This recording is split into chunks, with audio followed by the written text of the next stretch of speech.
3, 2, 1. Ladies and gentlemen, welcome back to No Offense, your favorite podcast to tune into every single week. Thank you guys for listening, viewing, watching, and subscribing. Our guest today is Carmen Rossi. I was going to give a complete list of his resume, but he's got 71 companies, so I don't think I could start. You guys may not stay. So thank you for coming on the show. I really appreciate it. Thank you guys for having me. Happy Saturday. Happy Saturday. Cheers. Cheers. Yeah. Appreciate it. I would love to, okay, so speaking of that, right, like, you know, diving right in, I'd love to talk about some entrepreneurship stuff off the start, okay? 71 companies. How old are you? Fuck off. I'll walk out right now. I will leave right now. Like, that's it. So he's 26. I turn 22 next week. Okay, perfect. So 71 companies. How the hell did you get that? What's the makeup of that? Because then your background too plays a role. Like you went to law school, right? Yeah, I mean, well, that's a little aggrandized. I mean, the reality of starting companies is very boring. I mean, you're talking about corporate shields. You're talking about owning real estate where you're the landlord and then the tenant. So a lot of my hospitality places, I own the building and am the tenant. So, I mean, that's company. I mean, it sounds a lot cooler than it is. And it sounds a lot wealthier than it is. But listen, I'm a Midwest, South suburban, Will County. Both parents worked to the end and went to the University of Illinois. I Van Wildered it. I was 10 years straight. Which when you're like 19 and 20 and you have spring break and summer break, it's really cool. When you're like 27 years old, you're still doing spring break. When you're living with your parents at 27, which I did, because I was in school and, but did, a super advocate for, I wouldn't say the American education institution. I don't want to pivot and bore your audience, but I could indict it. What I am interested in is just the expansion of skill set and learning new things, being participatory, being a good partner, right? What a line politicians have by saying being a good advocate for the community, but I actually believe in it. Like the community needs investment, needs businesses that reinvest. It needs, streetscape, landscape, labor. I believe in those things. And I think I believe in them because, I had a liberal education for 10 years, but started companies when I was in college. And my first one was with a guy, well, not my first venture, but my first legitimate company was with a guy named Russ in political science class as a freshman. We argued with each other in class and we started a company. And, when I'll tell you, for anybody who's like, man, how do you start a company? You rip the Band-Aid off and after day 2, you realize, oh, I could do this. Mm-hmm. Like day 0 sounds impossible, but 2 days later, you're like, oh, shit. Just like we're running job. A payroll. Yeah. Like we're getting a contract. We're going to a sales meeting. What are the favorite ventures that you work in, I guess, on the side of like fun or like passion?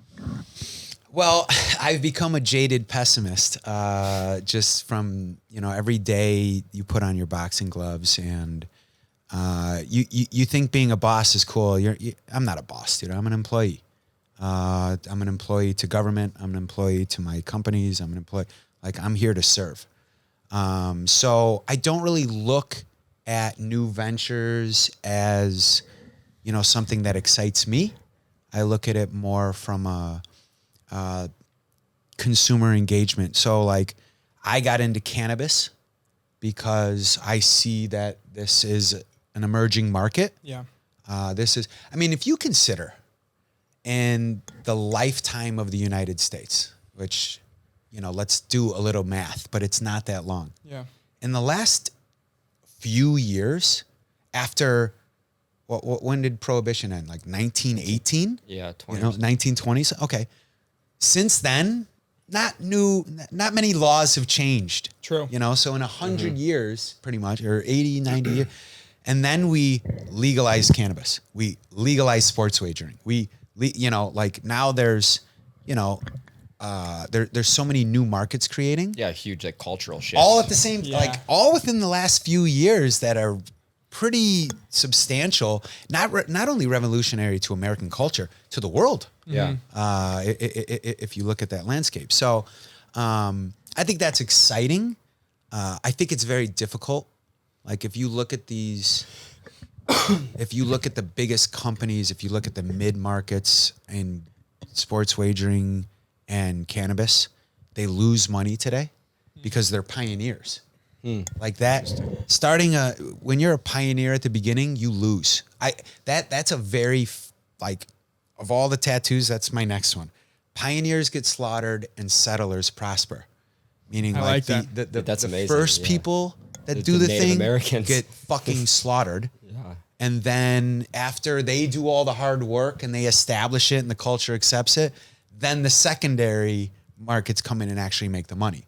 So right now, those markets are really competitive, very difficult. They don't make and people are, your listeners are like, no, that sounds, they all kill it. They all kill it. That's actually not true, but I'm sort of in that pioneer stage. So it's not, it's not wildly successful or profitable, but like I said, I'm 22 years old. Yeah, right. So you're just So I got years to hold out. Yeah. I'm wondering. I was gonna say if we could back up a little bit just to give everyone like a place to connect with them over. Like if you could like name drop maybe like the cannabis company, a few like the clubs you're into and stuff. So people like around Chicago would know a lot of these names. Yeah. So you can go ahead and Yelp me after you listen to this. So my first big one. So I graduated in 12. So in 13, we did Hubbard Inn, which is on Hubbard Street, which is in River North, Central Business District, Entertainment District. So the frustrating thing about an emerging entrepreneur is and I don't have an exact algorithm to it, but some portion of that pie are at least two factors that are out of your control. No matter how genius your product is, luck and timing is something you can't control. And we see that. We've seen and used amazing products that fail, and we've seen shit products that go through the roof. Part of it is because their pie was favorable to luck and timing. So I think luck and timing had a good, I had a good footing with that. And then because I lived with my parents, because I'm not married, I don't have kids, I don't have, Susie's Marquette tuition next year, which is soaring. Every dollar I made, I leveraged with the bank, or I pushed it to 2. Any profit I made, I threw back on it in the street. I was hyper aggressive, and I always have been. And I'll probably be a camera guy one day for your guys' podcast because I'll bust out because I'm probably academically too aggressive. It would pay well to be a little bit more of a be risk averse, I should say. But so I just kept going, and I opened up, more and more places, and I'm now into the owning or being a part of, 20 plus different hospitality ventures. I think the only unique thing about my portfolio is I could do finer dining. I could do neighborhood restaurant. I could do sports bar, but we really do nightclubs well. And by the way, that is, you can't get bad nightclub owners, and why the industry is got a negative reputation is because they get wrapped into it. Think about it, man. You're a celebrity to your audience being limited. Every but day at work is like a party. It's intense, and it's night, and you're seeing people when they're only having fun. Yeah, true. Yeah. You're not an accounting office. Yeah. Or you're not a funeral parlor. Yeah. Everyone there. Everyone there is trying to live their best life. Yeah. So that we don't get wrapped up into it. Was that hard in the beginning? Yeah. Did you a little bit or no? I don't want to say. I mean, anybody who knows me personally, I like to I like to smile. I like to have fun. I really enjoy sensing other people's enjoyment, which is just like that I look at that as part of my retail obligation. That said, no, I mean, this is, you have to ask yourself in any venture, what is your purpose? Sometimes we form businesses to not profit, but to leverage the success of other businesses, right? We see major corporations go into advertising, media marketing, they spend venture not to profit there, but to promote their other business. Right. For me, our purpose is profit. And we have to produce such a positive experience that you come back. Yeah. Don't get lost in that. So long as you stick to your core mission statement, don't let the distractions. Yeah. As human beings, we are distracted all the time. Yeah. What's your tip for that?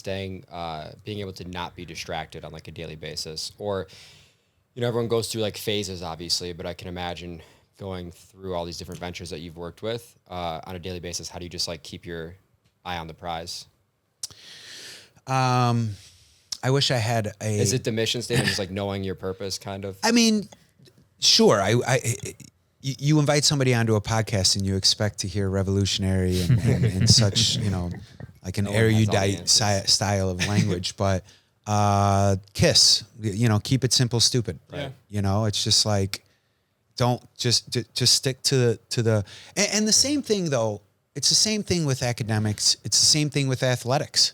Like there is, we rarely, if ever, excuse me, that's the tequila. We rarely, if ever, celebrate championship sports teams that didn't just 365 their mission. It sucks. Like it sucks to be good at what you're doing. It's not, rarely is it fun. Right. Even if it looks fun on TV, if you consider the work output that went into it, it's not. And if you're some nerd analyst out there and you're just like, every day sucks. Yeah, but you're really good at it. Right. Like you suck the best. You know what I mean? And which is really important. Yeah. Like that's your pleasure. I find the pleasure in being great at sucking, like things that no one else wants to do. Really. Right. Yeah. Or whatever it is. It doesn't really matter what it is, but if you're doing it, like be the best at it, and that's where your pleasure is. You can't, there's so many times where you don't find pleasure going. People are like, I love going to the gym. Fuck off, dude. Yeah. Nobody likes going to the gym. You'd rather not be, but if you have the discipline to continue to do it, I think it sucks to be, by the way, I think it sucks to be a good son. I think it sucks to be a good boyfriend. I think it sucks to be a great friend who's always there and listening and wearing, you know what it feels like, dude? It's a weight. Yeah. It's a weight to be a good friend, dude. Yeah. That doesn't feel good. It sucks, but True. That's, so when you keep it simple, stupid, and understanding, not allowing the distractions, I think it's a lot easier there. Allows you to dial in a little bit more. Yeah. I like that. Yeah, it is hard. I mean, even like we've had a business for a couple of years now, doing marketing and advertising, and it is hard because when you get a little taste of success, it's very easy to think that you're like doing good. But then realizing that, okay, you're so far from your end goal, you just have to kind of dial it in, keep it simple. Day by day, and just try to try to bring home that day. So that's it. Well, you want to imagine that, genetically, human species, we're like, what are we, like 96% the same or whatever that, but you want to imagine that you are unique and you have these incredible aspirations. I wish I was intelligent enough to pro forma or forecast myself in the long term. Yeah. I micro goal. Macro goal. Everybody, I've heard the whole like work backwards, like what's your dream life, and then work backwards from there. So, but that's macro, in my opinion. Right. So that's like looking down the line. That's analogous to what's your 5-year plan? Right. What's your I can't, dude. To be alive, to not be in jail. That's my I don't know that's a crazy. But I like to micro goal orient. You know, what am I accomplishing? What am I accomplishing this quarter? What am I accomplishing this month? What am I accomplishing this week? And I'm not talented enough to go outside of those boundaries. So I micro day.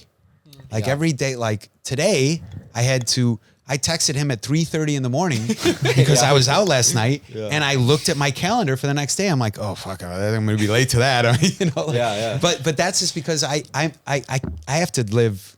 Like I don't have the skill set to be on that. It's also like I've noticed like a lot of you hear this advice about Dom and I have heard a bunch of advice about like thinking like, what are you doing for 2024 type talk. And that's a lot easier when you have a huge company with decades of data to look at to predict the future. Of course. We're all too new, really, even you like maybe too new to really have that much data to support a decision that's 3 years out. It just 100%. Wouldn't make sense to do it. I haven't seen a recession yet, so I don't know what a recession looks like for our company. Do you think we're in a recession right now? By the way, if this was a policy talk, you would only have like 2 subscribers. But that's my favorite conversation is policy. Honestly, we like that stuff a lot. I'm a huge policy. I can't say I'm a policy wonk because I'm not I don't endorse bureaucrat, but I absolutely understand their fundamental purpose. So on a macro basis, what are the issues that you guys care about? Like when you say, we like are you talking about education, economy? Most of my thoughts are just like, I want the economy to do well and I want everyone to do whatever they want for the most part. You know what I mean? Like stay off of people's social issues and then economically just. Sure. Yeah, because you were asking, do I think we're in a recession? No. Now I don't have the credibility of Jamie Dimon. That take it for what it's worth, but let's stick to certain facts. The shit, you guys are, you didn't live in the tech bubble, that crisis after 01, 02. You didn't live you were in high school in 08? Yeah. So you didn't, you just were in your bedroom listening to Limp Bizkit while your parents yelled at each other or whatever the fuck people did in 08. Their stresses. I wrote a paper on that. It's online. I swear to God, if anyone wants to look hard enough, you can find it. I have like 3 articles published on that. I know. Really? Yeah. Dom, I've showed you that. Yeah. They're like 10-page articles. And I imagine that you pointed very specifically as to cause and effect. In this situation, we're not in a recession as a result of bad policy.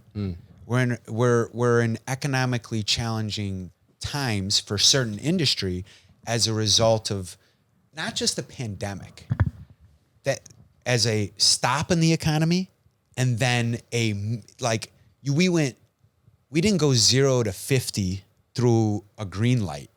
We went 0 to 10 to 200 through red lights. Yeah. I mean, and by the way, the stimulus and whether it was President Trump or President Biden, their administrations, there was no playbook for that. Right. There wasn't a playbook, not because we didn't have a pandemic. We didn't have a tech bubble of new, cultures have changed. And as a result, those economic policies flushed in so much money so immediately that 2022 is great. I mean, I'm not saying let's have another pandemic, but I'm merely commenting that as a result, that economy was booming. Right. 2023 is a lot harder. And here's where we're being nerds and boring, but we'll do it in 15 seconds. The difference is that companies in 2022 expected things to continue. True. When they couldn't, not wouldn't, it could not possibly continue like that. So as a result, companies that are struggling didn't rebudget. They didn't assess, 2023 should have been treated like 2019. Instead, they were treating it like 2035. They were just like, keep the party train going. And as a result, you don't budget correctly. You don't perform it correctly. You're just keeping your foot on that pedal. Whereas you should have, shifted down. Yeah. And by the way, you know why I know that? Same. 100%. 2023 is to borrow from Mark Zuckerberg, which if you look at when he came out with this policy in Q1 of 23, the year of efficiency, Facebook went, oh wow, Zuckerberg's, he's failing, he's losing, he's cutting back, he's laying people off. They're thinking that's because the company's not doing well. No. He saw it. He said, wait, we got to tighten the belt buckle here. Yeah. This is not, that is why he said efficiency. And by the way, look at way up. Ridiculous. I mean, that's the difference. Is like we can also with hindsight's 2020, but there are some people out there that can see it first. And you look at pretty much any billionaire out there. I'm not a Zuckerberg guy. No. I don't like him. I mean, well, who am I to say I like him? I don't know respect him, but don't like him. But I really respect him as a businessman. But he was right. He prepped that perfectly. He's made a lot of really right calls, even with coming out with threads at the perfect time to pounce on Twitter, all that kind of stuff. Yeah. He's smart with that. He is really smart with that stuff. But you're right. I mean, I think a lot of companies we're seeing a little bit. We're kind of seeing something weird. Like for a few months, we're so young. We're blowing up this year, but our blowing up versus last year is just different. It is just different for sure. But a lot of these companies are they're just now, the conversations we've been having in January with the same clients, they're all of a sudden now realizing they didn't budget properly for a lot of the stuff. Right. And they're like, well, we didn't make as much as we predicted, and which I guess is kind of every conversation going into Q3 and Q4. But it seems like a lot this year for sure. Yeah, and by the way, I think the journey of a good entrepreneur is to experience the highs and lows. If you think your business model is just going to be riding the excitement of a roller coaster, it's a dangerous business model, so to speak, right? Like you have to be, you guys have to experience failure in order to know that a few years down the road, it will have paved highways for the success of the city you're trying to build. Right? You're traveling on dirt roads and you're like, wow, gravel is cool. You haven't even experienced concrete in major interstate you haven't even gotten to that. But you need those bumps along the way. Have you had a lot of those? Have you had any big failures? Fuck. Yeah. Of course. I've lost millions. Really?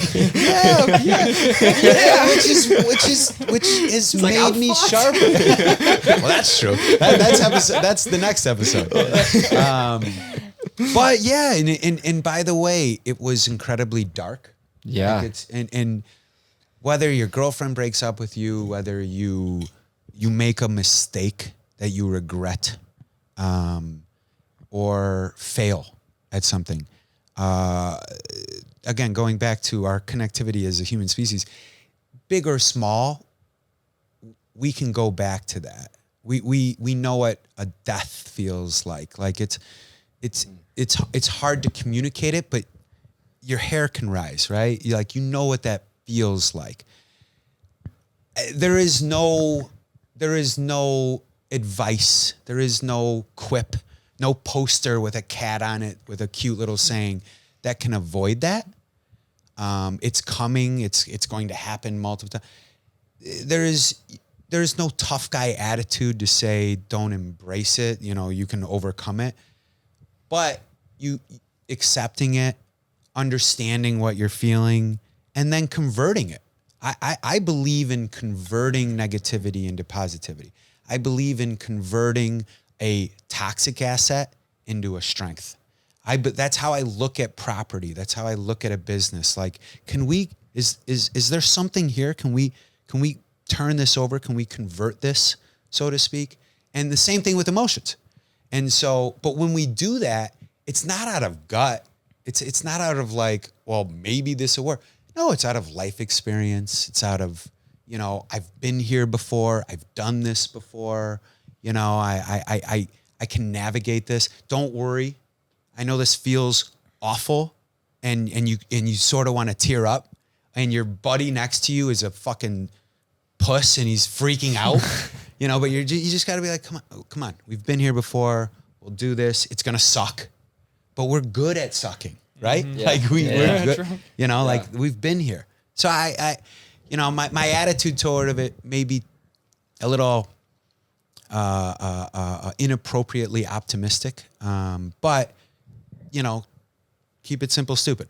Yeah. I think more people need that. It's like that saying, like, you've survived all of your worst days, right? You've gone through all your worst days. So it's like, this is just another one if you have a bad. Also, we love the one where it's like, you can't lose if you don't quit. Can't lose if you don't quit.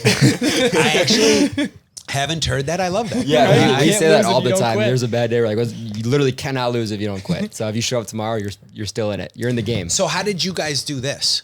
Like, what's the genesis of, let's do a podcast? Or is it everyone's doing a podcast? We should do that. The office is like for our company. Then we put this to the podcast, which I think, how did that, we all just. I think we all just watched podcasts a lot. And then I think we all just Like, sat shit, down. we can do it. We I had tried to Let's get convince behind his the mic. kid for like 6 months to do it. He just said no. and I'm we like, had "Come on, bro." a lot of like the equipment and everything like ready to make it happen in a good way.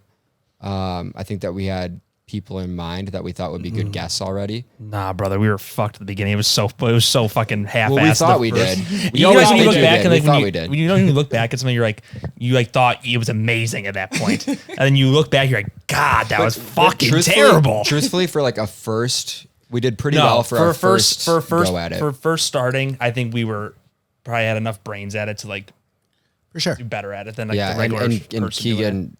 Keegan was there to fucking help us Keegan a launched ton, us a ton. He did. like right off the bat. Because of He really Summer did. Smash, he got a Yeah. Summer Alpha Smash. personality for sure. Dude, Yeah. Yeah, he put us like right into Summer Smash for like our first podcast. Yeah. That was the first one. Like, before we were kind of doing this just to get hammered on Saturdays and talk to people. And it was fun. We And were then, like, let's try You guys we're have like, tequila fuck in it. these tequila bottles? Yeah. Oh, yeah. You want more? I just want to make sure. Yeah, we tell the Summer like how he put us. Yeah, dude, he called. He was like, we were doing this for probably since January before. And then he called me. We He's were like, real disorganized and like it was just fun to us. like just working out the kinks. Like, how do we do this? How do we do that? yeah, we're like, we had our phone nice. on a box and we're like, we're doing it. And then Nice in that. No, I don't care. can you have some more too, Ray? Thanks, brother. So he basically called us and he was just like, hey guys, I've got an opportunity. I'm doing, with BAM Creates, I'm doing the Summer Smash Artist World.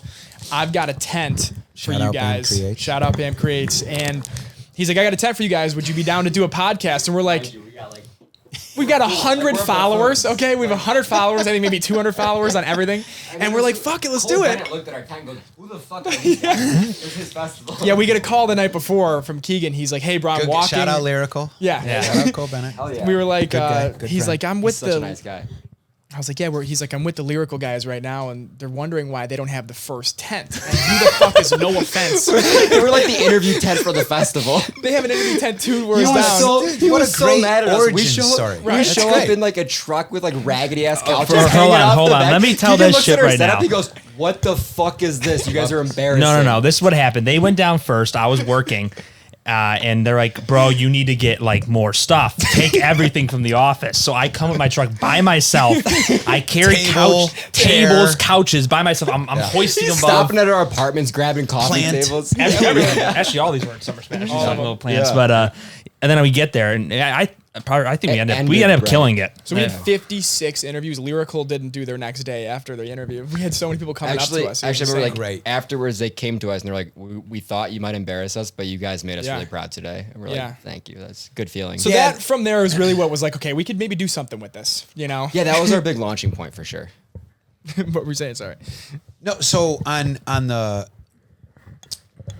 that exploration and the journey, you didn't know what you were doing. You had no reference point. You just did it, and you're better at it today than you were then. Yeah, But you don't regret then. No. No, blast. No, It was fun. and you had to do it. Yeah. If you would have done it another way, if you would have had an academic approach to a how-to, it would have been so boxed right. in True. that it would have directed very differently than just the like, hey, what's up? Figure it out. And I think the biggest thing that helped us the most was that we went into a situation for like our first big thing, and we were able to get like 60 interviews in 2 days or 3 days. So we got 60 practice runs. Yeah. With a bunch of different people. So it was like we were a year deep experience wise. And then we got to come out of that and be like, okay, we did all those interviews wrong. Dude, that was so much. It was too much. Like, it was like, at the end of it, I'm like, bro, like, I'm so fucking burnt from this. Yeah, it was like the best crash course. It was a good crash course, but then it definitely taught, you can't learn without doing, right? Like, it's the best way to do anything. Like, you can read books all day, look at videos, but Totally. you gotta do it. And just by doing that, we saw the possibility, and we were like, okay, we're not doing that. Like, we didn't even end up posting half of them. We posted like 20 of them. Yeah. And like, cause like at that point we upgraded the office, like we're doing this differently. And then we're like, we can't post this old shit with dumbed down quality. Now, have you leveraged that product?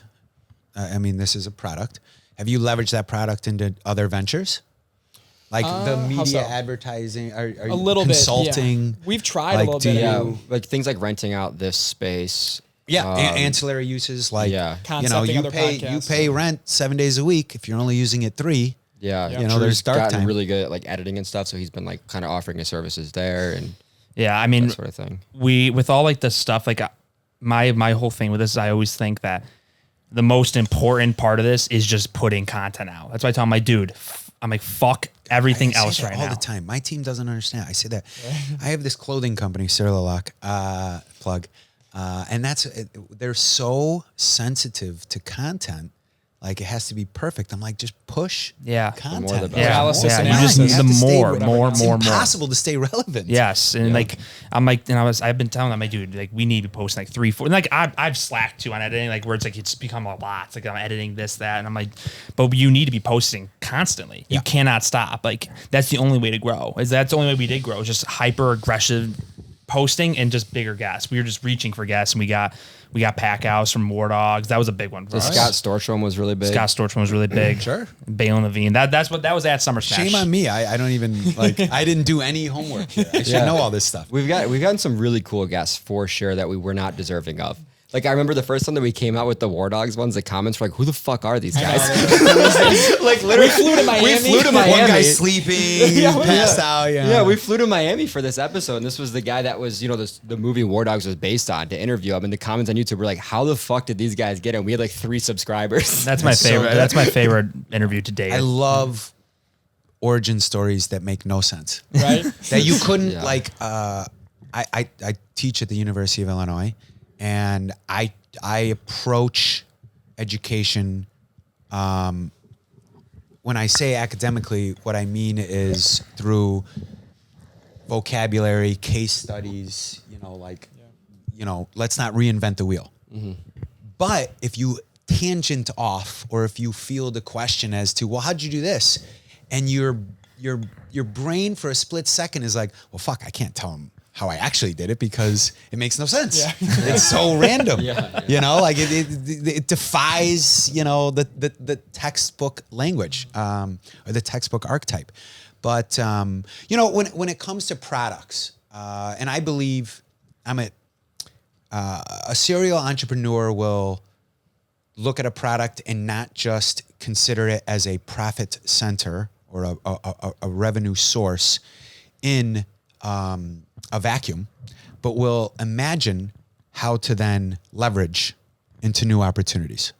So when I'm saying like, okay, this is a product, but how are you leveraging these? Because you have the talent of production, of editing, of quality interview and questions. How can I leverage that into consulting services? But that's where we're imagining greater, how are we taking our, 1 million EBITDA into 2 million without having to, open up a car dealership? You know what I mean? Yeah. It's taking what we're doing, and instead of more subscribers or content, it's also just leveraging our assets and skill set. It's like a path of lesser I don't believe in resistance. product failure necessarily, although we can all imagine a lot of shit products. Mm-hmm. I think we fail because of a lack of mind and a lack of effort. Mm-hmm. But if you keep effort intense, and if you keep mind focused, you'll push a shitty product. I'm a big believer that literally anything can work. Especially if it's already been done, because you could start a gas station and become a millionaire. Yeah. And there's 1 million gas stations, right? Anything can work. Wait. Right? I have. camera, look at me. I have no discernible skill. Like, I'm not good at anything. But I believe similarly that like I'm not intimidated by going into any new industry so long as I take that approach of case studies, understanding like you guys watched. How did we start this off? You watched a ton of podcasts. Mm-hmm. You know, those were your cases. Like you were learning, you were sharpening and you realized, oh, I like when they do this. This is boring. I don't like when they do that. And then you've shaped it that way. So yeah, I think the four of us could start a gas station. It would be Look, I'm in. Weird. There would be something else going on. For sure. When you went in and paid for your gas, you'd be like, wait a minute, is that like a pole? Why is there a DJ in here? Right. That's exactly right. Yeah, I think we would turn it up a little bit. The first on its club gas station. There's like instead of bottle girls, it's like girls filling up your gas tank. Dude, It's people go to the gas station and don't have a car.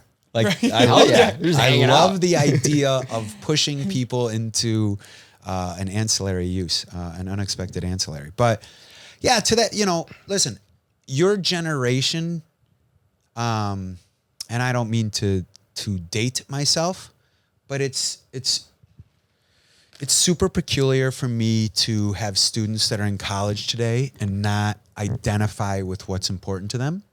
And even here, like a generous viewer may say that we are peers, but that's not a socioeconomic difference, although it is. That's more of there's a generational gap. Mm-hmm. I think the generations, and this isn't written on, I don't want to say at all because I'm not the, Morpheus of all, but I haven't seen any publication. I think our generation in American culture are shrinking. Yeah. From baby boomer to, from Gen X to millennial was 15, 20 years. Like, I think our generations are changing. Right, because millennials got split into Gen Z and millennials. And now, and I just think like they're changing in 3 to 5 year stunts where people are just not identifying with their core values and purposes and forget how they identify themselves. I'm talking about just like what's important to them. And that is making big business knee jerk all the time. That's your Bud Light case study. That's your TikTok case study. Like the gig economy stuff. Companies don't know what to do with that people don't want to work at a company for 20 years. They want to work, gigs. Yeah. They want to freelance. Our grandparents got that gold watch for 50 years of service. Yeah. Dude, if you're in a company for 4 years, people are like, huge. Dude, dinosaur. Yeah. You're a VP. You're out. You're 24, you're the VP of sales. So since you're in, you're teaching, right? And I'm curious about this because I've been, my brother's he's a student at Wisconsin-Madison. Brother's a genius. Oh, engineering student. School. Not as good as you or I. Loves it. And I'm curious to hear from your perspective. What do you think kids right now are lacking in terms of identity and values? Like, what do you think those key components are that they're not connecting with? Well, I think politics is not doing politics is creating a jaded culture as to how important government is. Now, forget whether you're a Republican or conservative or a Democrat or a progressive. I do not. I'm very careful. And if you watch this a few times, and some of your weird viewers might, but I'm very careful with my language, even when I push it. Like it's hard to get me to slip. Like and sometimes I play, like I have to wear a hat. Like I was in London 2 weeks ago with the governor on a trade mission. I've been to the White House a bunch of times. I don't show up like this. Like I know the hat that I need to wear, and I know the quality of patience, speech, and point. Politics today is doing such an injustice because it's devaluing the importance of government. Government is there as a shield. It's there to make sure we're okay. It's there for infrastructure. People who say, I'll take a Republican point of view. I hate taxes. We should not have such high taxes. What they're really saying is, I don't want to pay for freeloaders, right? Isn't that what that vile opinion is from the alt-right? I don't want to pay more taxes because it's being wasted. What are you talking about? I will emotionally be upset. Now, I say that as a figure of speech because I don't believe in being emotionally upset, but your taxes are for education, not of your children, you selfish cunt, but of the community, of the infrastructure, of the roads, of the buildings, of the services, of processing your driver's license at the DMV, of your secretary. Like that's why I'm for higher taxes. I'm all for building a stronger America. And let's pay for that. Like to take, that's such a scapegoat. But what our younger generation is seeing is just those political points. Mm-hmm. So I think like the hot button. When I say a shield, it's to protect. You guys like policy and crime and services. The police aren't there to. When I was growing up, I got pulled over so many times, all the time, because I drove up fast. I like to speed, and I would get pulled over, and I would get, or you'd go to a house party and it would get busted, or you go and you'd just be like, oh, I hate cops. Cops are dicks, right? Yeah. But wait a minute, but police is for a shield. They're there to protect. What we don't like is when we take government as a sword. We don't want what you're talking about when you said, and this is what triggered the thought, when you said like, I don't want overreaching, over-regular. That's when government is using it as a sword. Right. They're coming at you. That I think most people would say, stay off my lawn, to use an inappropriate 1950s sort of view at American culture. But what we really want is a shield, and we want that shield to be strong. Mm-hmm. We want our government to have our backs so that when a pandemic comes, we have resources. The pandemic hit other countries disastrously. Yeah. And yet people were saying, so in 2008, I talked to an American Airlines executive. I golfed, and we golfed during the pandemic, and sure, we had masks on or whatever. But 6 feet. We were talking about, and I have businesses in airports. I am, and the delta between the four of us having a beer at a bar and big business, like they forecast to the millions. It's insane. They're not interested in like what the Midwest is or what they're doing global sort of thought considerations. They're rounding up numbers by billions. so when they're forecasting, it's with a global viewpoint. And we were golf, and this is a high up American Airlines executive. He said, well, in 2008, we can look at our numbers, and it was 8 to 10 years before you saw things level out. Or after 9/11, it was years before you had the confidences and the sort of spending patterns. So, and his point was, if the trend bucks, then we can imagine this pandemic, which is a global crisis, could take 8 to 10 years. Dude, it was like fucking 8 months. Yeah. And things are just poof. And that's where we were talking about. Like, that's where we were saying how different companies approached and value assessed their strategy, whether to a benefit or not, very differently. This younger generation is so, they would say spoiled with content. I would say spoiled with toxicity, because they're when you talk to somebody and they say, hey, I've been in the car business for 25 years. Like, I'll talk to you about an engine because I know it. You would say, well, what the fuck do you know, old man? Dude, 25 years. You give people credibility with time. Yeah. What can a 17-year-old say? How can they make life decisions? You haven't even had it. Your crisis is that the macaroni and cheese was cold. And I'm not saying they don't go through hardship. Yeah. I'm not saying there's not mental issues. I'm not saying that, like between bullying, with everything that they're dealing with, like on a social media basis, I think my little sect of generation is at such an advantage because we lived without it. and then we're introduced to it. We were the first teenagers to be introduced to it when it didn't exist. Yeah. So like when I went to college, I hate dating myself because I'm. That's a good. I as a didn't even have 22-year-old. Facebook until high school, really. I think it was, or middle school, high school. So like, I also I feel like a lot of us, we didn't have it originally growing up. Like these kids now have like Instagram in like grade school and stuff, and like that's crazy. Oh, my nieces and nephews are. Yeah. But when I was in college, I went at a time where, in order to meet people, in order to talk to a girl, you had to go out. You know, like What do you mean? Texting. Go What where? do you mean? Like, but you like that was the formula. Yeah. You couldn't see what was busy. You couldn't check somebody's stories. You couldn't see like if they knew mutual people or You had no idea. all of that. Yeah. You know, your perception of their brand as an individual was your eyes. Then it became very digital.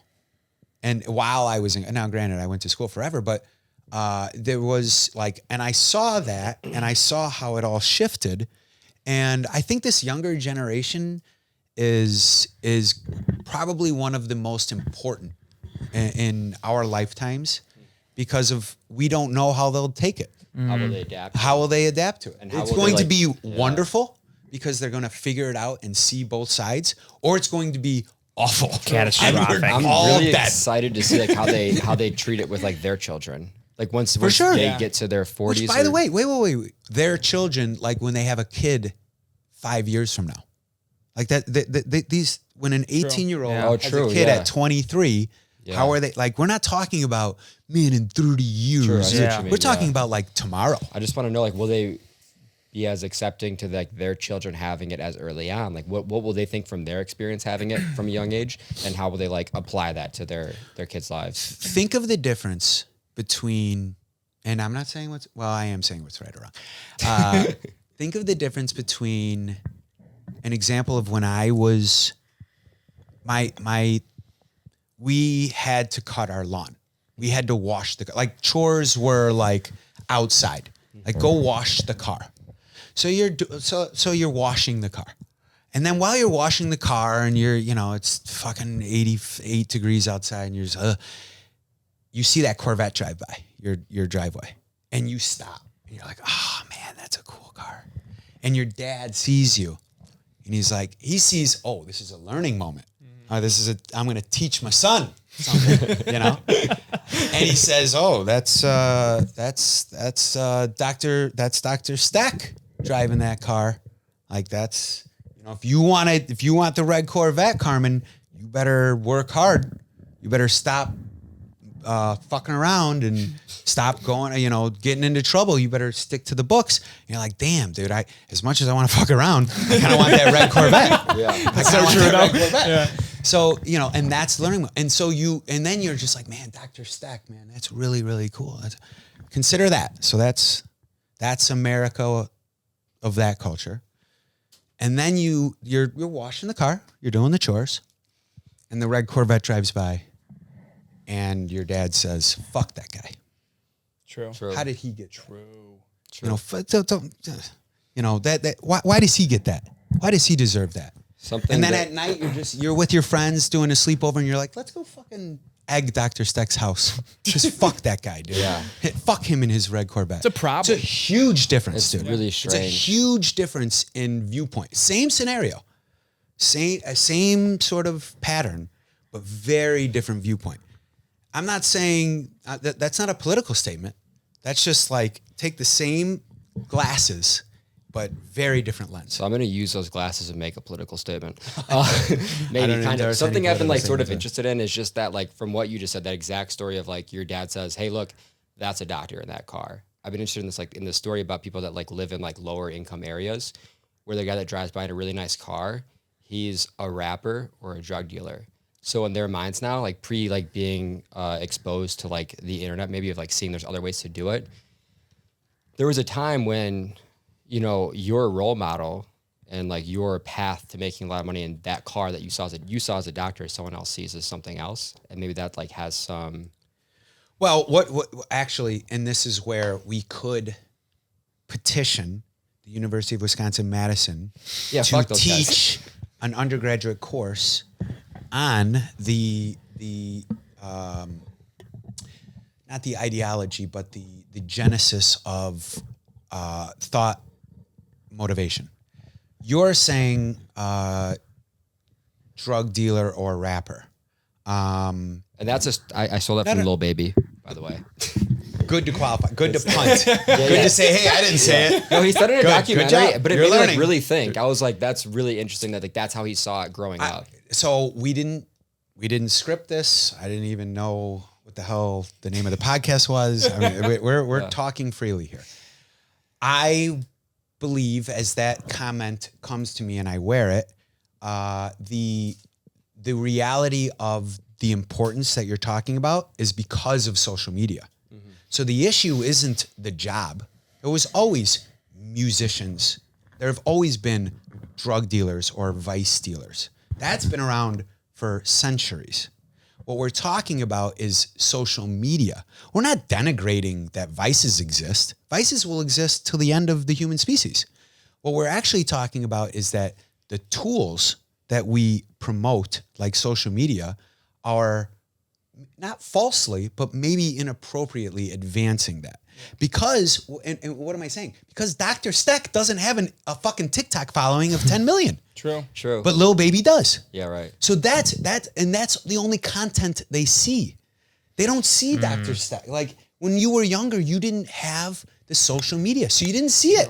All I saw when I was in grade school was Dr. Steck's fucking red Corvette. True. You didn't get a chance to see that I didn't rapper's pull up my life. phone and be like, red Corvette? That guy's cheap. I want a red Lamborghini. Like I didn't even know what a Lamborghini was. Yeah. You know, like, so, but, and I'm not saying down with social media. Let's be, like a lot of countries are censoring. Yeah. I'm not pro censorship. I think that's how we evolve. I think most people should agree that 2023 humans are more skilled than 1980s. And 1980s humans were more skilled than 1920s. I mean, we are an evolving species like that. So let's not censor that. I think it's just I think we need to keep it simple, stupid. Like, how should we look at this? What is the role of if kids want to see a red Lamborghini instead of a red Corvette, fine.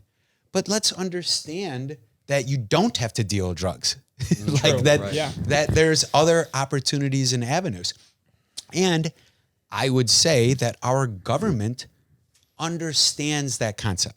We may not be good at it, but we are investing in disillusioned, disenfranchised. Like when you hear programs that are geared toward minority promotion, minority opportunities, that, you know, as a white guy, you might be like, you know, this big affirmative action stuff, you might be like, yeah, why, you know, we're all the same. No. It's to say that we need to catch them up. Like, let's catch everybody up. And then, because 10 years, 20 years from now, when everybody's caught up, we'll be able to advance to we won't have to worry about issues like that. But right now, we're in a total catch-up phase. We're living through what I think is important, and that is a sort of catch-up. And I'm absolutely in favor of that. Because it's not about today. It's because I'm super excited about what will be like 10 years from now, where we can just promote, like, we won't have to be bogged down by issues like that. Mm-hmm. Because I won't say they're behind us, but we'll have thoughtfully planned for it. You know, we're trying. Like, the government's trying. This whole idea of government should be ran like a private business, it's an insane statement. The government should not be a for-profit enterprise. The government is for services. True. That's True. Like anybody who says like, "Ooh, business should be." This guy's speaking my fucking language. That's great. That doesn't make any sense. Yeah. They're totally different. That's like saying your girlfriend should be your well, I don't know. Yeah. No analogy. It should be I don't your wanna get in trouble. prostitute. That's where you're going with that, right? But, well, you know, it's the totally different sense of services and responsibilities The goal and is different. obligations. The goal is totally different. Right. You know, we get frustrated with bureaucrats. Sure. But let me tell you something. I hear this all the time. I shouldn't have to wait this long for a permit. I'm building something. I'm bettering the tax basis. I should get it right away. Okay, I agree with you. Yes, I agree that you're creating jobs. You're putting a shovel in the ground. You're turning a nothing into something. I agree. Fundamentally, we agree with that. But you're no different than the residential garage permit. You know, there's 2,000 applicants, 2,000 permits pending, and there's only 6 people who work in this office. So give me a second. Sure. But more importantly, understand the psychology of it. And I'm not advancing it. I'm just looking at it practically. They don't. If you get your permit 1 month earlier, you will save what, $20,000 on the job site, $100,000 on. If you are moving fast, if your trucks are moving faster, you may save $1 million in your budget, or you'll lose $1 million if you have to wait a month. That fucking bureaucrat who's missing his daughter's soccer practice, he doesn't get a bonus. They don't get anything. So like, I'm not advancing the system. I'm just saying it what it is. Sure. Like, I acknowledge exactly what it is. And I would say, let's raise let's have more money for services so that life can be more smoothly transitioned. And I have no idea how we got onto this conversation. Your point, and I'm loving it. Gone off on a tangent. Like, and probably have never said these thoughts out loud before. They're like not properly incentivized to help you with your mission, right? Like the bureaucrats and things like that. In some cases, maybe. Well, in a lot of cases, yeah. And it's not like, oh, this sucks. This system is shit. No, it's, can we acknowledge what it is and try to get better? Can we just call it like it is? Sure. and say like, yes, I agree, you should have your permit faster, but they don't get the bonus. They're not human motivated. Just isn't there. He's like, I'm missing soccer and I'm not making any extra money, and you're going to make $1 million if I get it to you quicker. And like, so I'll get to, and what do you hear in government? I'll get to you when I get to you. Yeah, remember our return for the what's it? ERC. ERC. Our ERC took forever. It took like 2 years or whatever. Or still waiting for some of mine. Are you? Yeah, yeah. We got ours. And by the way, millions probably. Yeah, they took a long time. But Dom took that burden on for us, and he was calling weekly. Sitting with the IRS for 6 hours. So funny. He'd just be screaming on the phone. At 8 o'clock. See how I know? I came back from the gym and I'm like, you know what? I just want to piss myself off. I'm going to call the IRS right now. Hey, any update? He'd come in. Sir, no. I'm like, all right. He'd come into the office and he'd be like, yeah, bad news. It's not here yet. I'm like, I fucking figured. I figured we would know when it came, but then it came. By the way, as cryptocurrency policy wonks will say, oh, the US dollar is, devalued. They keep printing money. Bitcoin's a fixed currency. There's only so many. It's the stable coin, so to speak. And this is their example. Look at them just creating all these new dollars. Meanwhile, what did those dollars mean to you? Well, you were able to build your better podcast. You were able to reinvest in the economy by buying the red Corvette. You were able to hire somebody. You were able to put more money onto the street and hire people. Like, I believe in infrastructure capital. Sure. I believe in not creating new dollars at no end, but I support the legislation that did, because look at what it does. Sure. Cryptocurrency has no. And wow, man! Do you think it's insane pivot by me? And where do I go next?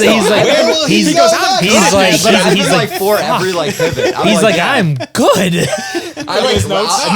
be honest, when I was talking about the kids seeing the Lamborghini or whatever in their thing, I misspoke and I said it wrong, and you took it the wrong direction. But I was so interested in what you had to say next. Very careful. I just wanted to keep listening. I'm like, that's not what I meant, but I'd like to hear more. So I think the biggest thing with that too is I'm all for that. I think a lot of people I think there's not a lot of accountability sometimes. There's not. And I think that's something that I'm also all for adding as much as possible. And it's hard because it is such a big system. Well, query, accountability, do you mean regulation? So wait, maybe this is what you mean. I think there needs to be a real threat of failure. Is that kind of what you mean, especially with work and life and things? Do you mean competition trophies? Do you mean everyone gets I'm not participation trophy? I haven't thought this out fully, but I love I haven't thought I about love like, you know, you just free-forming thoughts. You just like prompted. You're this, gonna end but, up like, saying something. You're like, we need to edit that. Yeah, no, I'm not okay. I think that we should help homelessness. Like I think we should help that.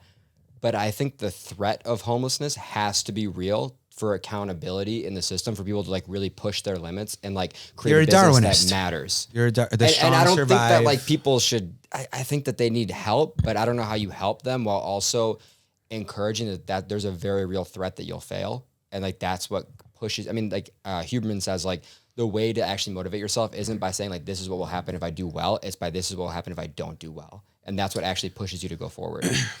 So, I hear you.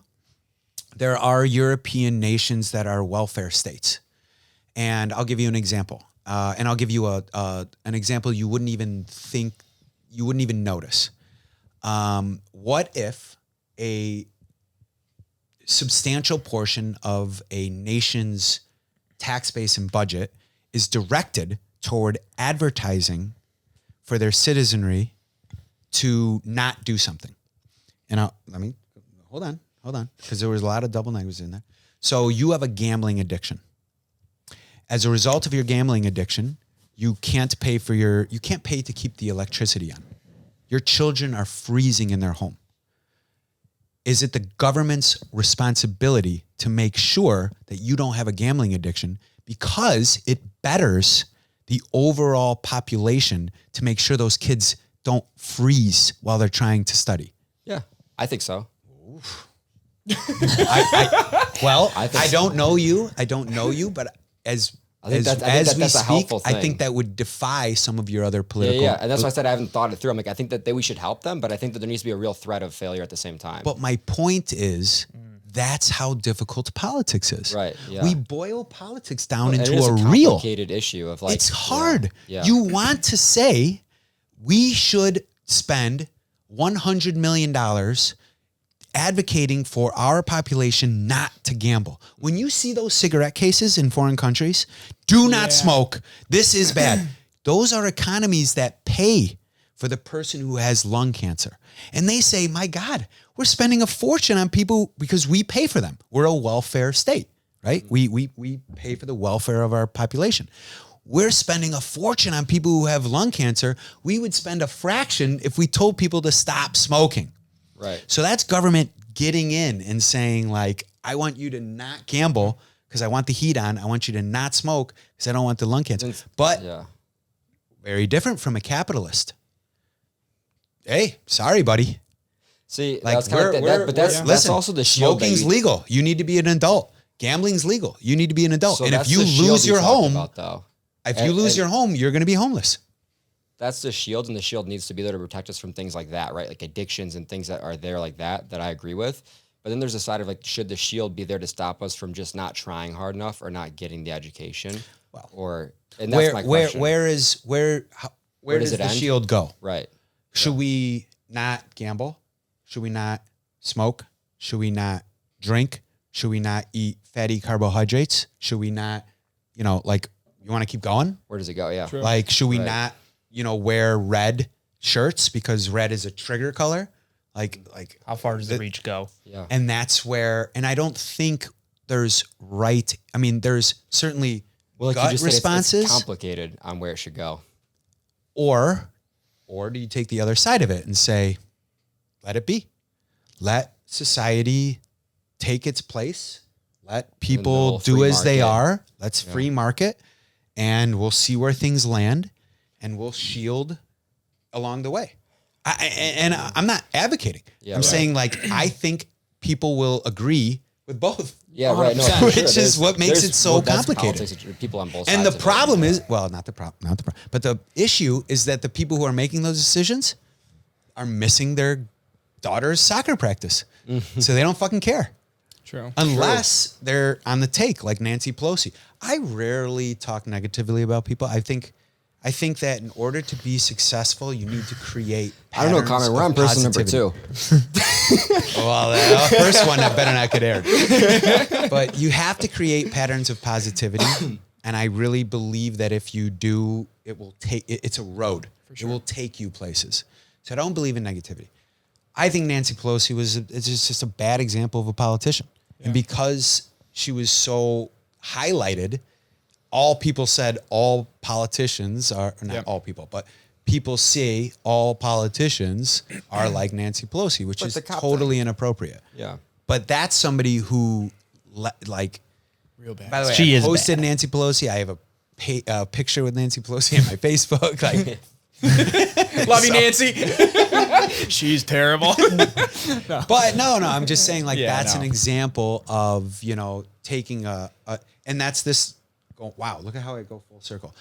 That's how We're all like this here for it. We're like younger loving it. We're like- generation is subjected to hyper-focused bad examples in a small vacuum, like a politician of Nancy Pelosi, and thinking that all politicians are. So now their entire lens is very different. And that's where I do think that this younger, and you guys are 25? Yeah. 8, 9? Six. Okay. Fucking. And you're 22, so like we have some years on you. Yeah, and like we I got yeah. experience. But I this can tell you this about. this 16-year-old, this 17-year-old is I'm intimidated at the concept of teaching students the way I think, because it's not the way they like. It's hard to teach somebody who can't speak. I can't teach my class in French if they don't speak that language, and that's what we're talking about. Yeah, it's different true. languages. I've noticed with politics, it's really hard to like bounce ideas with someone in politics who has like really strong opinions about something, because I've found that like the more you talk to people who know a lot more than you about something, or the more you learn about the topic in general, the harder it is to just have opinions about it. And I'm at this point now where like politically, and I mean, if you bring up like any like really big complex issue, I really don't have that big of an opinion. I'm like, I don't know for sure. I've just like heard so many different viewpoints, and I'm just like, maybe we talked about it the other day with like just like a million things. Everything we talk about, I'm just like, I don't fucking know. I've heard so many smart people say different shit, and like I haven't spent my life learning about that, so I'm not sure. Here's my question to you on that point. Yeah. From a society perspective, does that? I feel like that almost halts progression because it's just nihilistic. I think it's a view. good thing. It's not nihilistic. It's a good thing because you're super open to different viewpoints and not being stuck on one side of like the political Yes. landscape into thinking like this is the right way because it's Republican. Or Yeah, but I think something like that. Yeah, I don't think it needs to be a I left think- or right thing, but I think you should have to take an opinion at something. Like, which I one do think you feel more about? After a while, sure, you have to take an opinion, but I think that people are like really, really dropping the ball on actually hearing other viewpoints and taking Yes. time to develop an opinion. I do agree with I that. think- Everyone yeah. just sides with a side just because it's like what they think is right. Party because politics. It's their party, whatever. Yeah. And they're not thinking like, I should talk to someone else. Like they think that because you don't think the way that I think, you're not smart. And it's ignorance because they haven't talked to someone who's smart that thinks differently than them. True. Because there's someone out there that thinks differently than you that's fucking way smarter than you, True. right? So it's like, maybe it's just life differences on why they feel differently about it, but like you have to talk to those people before you can have an opinion, I think. True. I don't know. No, that makes sense. The problem I is agree. a lot of People don't talk a lot about- of like the perspectives is so partied. So like if you're Republican, you have all these viewpoints, Yeah. and you're locked into this viewpoint. When you could have like a spot on this side, you're I'm And I just socially can't this way. get or- myself to be like on a side because I'm just like Yeah. there's a bunch of shit that I just feel differently about on both sides. I mean, he's broken it down. It's extremely complicated. I think Yeah. I honestly think the regular voter probably just doesn't. Like They just don't think about that. when deeply. people It talk is- about like you broke it politics, down I'm like, pretty it's damn so well. much more complicated than just being on a side to me sometimes. Like, it's just like, you can't just take like 1,000 policies and then like couple them onto a side because some of them do overlap to me. His wheels are turning. Yeah, and I want to hear it, listen, but I like hearing you guys talk. And by the way, you, for whatever you think about this podcast, you shouldn't listen to anything I say because I'm an incredibly dark, complicated person who has a ton of issues on their own. So, but it's, if you're asking my opinion, you would say, wow, this system is fucked. Well, let's talk about America. And then I want to return all the way down to the education on both sides and the voter. And I'm saying that out loud because along the way I might lose my tangent, so you guys can bring me home. we'll bring you back. We'll bring you back. We're the great, I mean, the United States is the greatest country ever. And now you're going to be like, I'm off this podcast. Hold on. When you're at Thanksgiving dinner and you're yelling at your aunts and uncles and you're throwing food at each other and politics comes up and some socialist, which again, I don't like being negative, but I just cannot, I cannot, as open-minded as I like to be, I can't endorse that. from a historic academic standpoint. Think of the advantages we have. Greatest nation ever. If you're in China, people are like, dude, China, it's coming up. They're the next thing. Russia, they're getting powerful. This is hard. They don't have the advantages that we have. But hold on, wait, because they've been around centuries longer than us. Their borders are the Middle East. Billions of people. I mean, they are around such incredible density of populations. They are around such diametrically diverse religions. Who are our neighbors? Canada and Mexico. Literally. Like, is it? And then our other neighbors are the Pacific Ocean and the Atlantic Ocean. Like, that's a huge advantage. True. Our education system, nobody can touch. It's our military. It's the most powerful military the world has ever seen. Literally. Like, they make movies. Oppenheimer is about how great American ingenuity is. Yeah. That's the whole foundation. Like, America has so many. I'm not fucking worried about. pumped up. That's I know. exactly Let's go right. enlist. I'm gonna make a clip with American flag fluttering behind you. We have so Why many, America's like, the greatest? And, like, we only release that 30 seconds. Seriously though. and then I get canceled. Thanks. But that's like this is but meanwhile we could sit here and be like, the system sucks. Yeah. We're fucked. We're going down. The dollar is dead. Like, I hear you. Yeah. I understand why you're saying. I know you're pointing to things, but we have so many more Right, so I think the advantages. important thing is to realize, like, everything is really, really good for us. We have it better than so many people. No, like, not so many. But then Everyone. everyone. But then also to be like, okay, we're so blessed, and how can we make it better? Kind of like you said a few times. Well, so now you're talking about your tax dollars funding other countries and their Maybe, yeah. Maybe. I don't know. Well, that's the other side. Maybe, That's yeah. the other side of what you're saying. Yeah, maybe. And that's what makes it. So then you come down. Now let's boil all the way down to, so what should we do, right? How do we maintain our greatness and not only just be like, not be fat. Let's not just be skinny. Let's be ripped. Like, how do we improve? Yeah, right. How do we go from here to the next delta? Well, what is our tool of improvement? Voting, right? Mm-hmm. Yeah. Like, that's like, oh, you have a problem with it? Vote your way into the right answer. Right. Then why are we sub 30% on voter I turnout? know. Is that actually the number? I mean, no, I'm being a little exaggeratory, but you're talking about low 30s For presidential or for, like, local? and across the board. Really? We're homogenized sort of. So 70% you can- do not vote usually. See, that's fucking crazy. Roughly. No. The great majority of people who have opinions passionately on Facebook Yeah, right. Yeah. don't vote. That's That's fucking so crazy. funny. That's I never really- thought about that's that really way. sad. So dumb. That's Yeah. so dumb. But this is our Yeah. They life. also- You get riled up about America, and then you're like, Americans are so dumb. We were at lunch with an alderman the other day. We were talking about like how people so often just ignore local government, and those are the ones that make the real difference in your day-to-day life. Like, your local government makes a huge difference, and everyone ignores it completely. Most people couldn't even tell you who their alderman was. Yeah. Oh, 90+%. I bet you. I mean, that's a random stat, but Yeah. they can't tell you who Yeah, you're all Exactly, and is. that's the person who's really like, and then they blame the president. So that's not who just raised your taxes on your bar tab. Yeah, I mean, there is. It's if you want to. Look at this. We just went like in 10 directions. I love it. I really do love this. Time's got to be up because I'm about to say something stupid. No, not literally, but just statistically, I'm probably likely to. For every 10,000 words. I say something super fucked up. Yeah, the idea of going to the gym and being a better version of yourself, or not just eating hamburgers and cake, not because it doesn't taste delicious. I love Coca-Cola, dude. There's nothing like an ice cold Coca-Cola is. Yeah, it's I would have fucking so 50 good. of them before I even thought about not having a 51st. But I know you can't do that. Yeah. Like, I have to that attitude needs to impress, not in the positive, but I am press into other aspects of our life. You should know who your alderman is. Doesn't mean you need to do anything about it, but you should know. You should know, you don't need to over involve yourself into your kids' lives, but you should know about them. You should know what's going on. You shouldn't censor let them fuck up, dude. How did we start this conversation? I've made a ton of money by fucking up. Like, I had to fail my way to success. Yeah. Great. Use that for everything, man. Use that. Let's use that for our legislators. Let's use that as our country. Let's use that as parents. Let's use that as friends.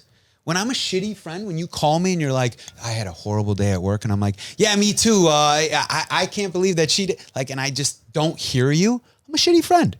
But when you communicate to me like, hey man, I called you to like vent. I need you. I need to just talk through this. And even if you don't have a solution, but when you understand that, you're like, damn, you're right. I'm sorry. Like, I'll be better. Right? Like, I'll be a better friend. I know that was important to you. And all I heard was, I'm having a shitty day. And then so did I. And I just converted your shitty, your response into my response. That's really important to say like, oh, I want to be better. That's the theme, man. That's keep it simple, stupid. We're just trying to fucking move. Like, dude, better. It's a football game. Yeah. Every 1st and 10 on the 18-yard line doesn't need to be the Hail Mary. Yeah. We're just trying to move the ball down the field. Yeah. At the end, the field goal, touchdown, it's points. Like, True. Can we stop? Or we got stuffed on the 50. Okay, at least we got to the 50. We're punting them onto the 8-yard line. Where we fuck up is we're on our own 2. The punter's in the end zone. Yeah. And we're like going for it. And we're going for it. Yeah. That's right. It's 4th and 18, and we're just like, nope. Like that's where it's like, wait a minute. Can we just, and I, on any issue, topic, it's complicated. It's hard. But if you let's just understand that we're trying to move the ball. Yeah. It's not going to be fixed tomorrow. And also just like that everyone has kind of that in mind, honestly, on both sides of on the fence. Everyone's like going for the same thing. So everyone just fucking relax. Like everyone's on the same page. It's like their version of pushing the ball forward. But like we're all going for the same thing. Honestly, I think. Question for you. Do you think that as like United States citizens that we're too focused on micro as a whole economy and everything? Like we're so micro goal oriented, as in like we're looking at what's happening this year, but compared to 30 years ago, we're remarkably better than we were then. Do you have something on it? I think you're doing really well. Yeah. Well, this goes back to the difference between private enterprise goals and government goals.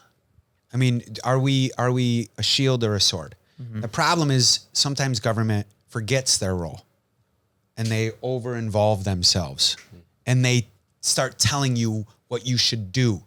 And that's where you guys were talking about party politics. That's where the parties are failing. They're not there to shield you and welcome you. They're trying to tell you, you need to think like this. Yep. Fuck what side you're on. They're both doing it. Yeah, right. They're both telling you would need to hate that. Yeah, like you if you're religious, you're Republican. Shit like that. It's like, that's fucking ridiculous. crazy. Like, come on. How did we get off? How did we go from highways to gravel road? Like, we were doing such a good job. You go to church once. We want. How cool would it be if the four of us were sitting here 1 week after a presidential election and it was like, man, 77% of the people supported that person. Like, we're back. Yeah. We're all here. Instead, what happens? You know why I don't mind? And here, I this is another cancel Carmen moment, but I don't mind when Republicans and Democrats switch houses, Senate, and presidential. You know why I don't mind it? It's not about what they believe in. It's that what they believe in represent, like, one side wins 50.9% to 49.1. Like, it's fucking right there, dude. Yeah. So it's okay to let each side have a voice because we're basically, not to say divided, but we're right. If it was, I'd be really pissed if 78% of the country thought one way, but 22% of the country ruled. A really boring world. It wouldn't. It would be, no, I think there'd be riots in the street. I think it'd be a crazy world. I think it'd be boring if everyone thought the same way. But, okay, fine. But what I'm saying is, that's where, like, it's complicated. Yeah. So you can see both sides. Gets it a couple. Yeah. And I'll tell you, No, this is a political statement, but it's actually. Let's hear it. Let her rip. That's not. It's just I have no credibility. I'm not a. Come on, look at. But I know I happen to have an opinion on something. Hillary didn't lose to Trump because people didn't like Hillary. Hillary lost to Trump because you had 8 years of Obama. Yeah. If you had 16 years, if the first female president was elected, she would have been reelected. If you had 16 years one way, it would take, I mean, that's a lot. Yeah. The world would be very different. So that's not saying Hillary should have won or Trump shouldn't have won. I don't care about that. Or I shouldn't say I don't care, but that's not my point. My point is that you were going one direction and the country said, wait.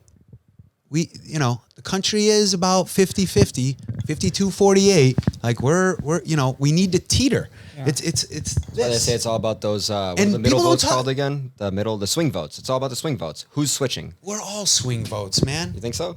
I mean, not literally, because we have extremists on sides who won't swing. It's funny you have people on the sides that won't swing. Yeah, right. But do you want to be that, or do you want to swing?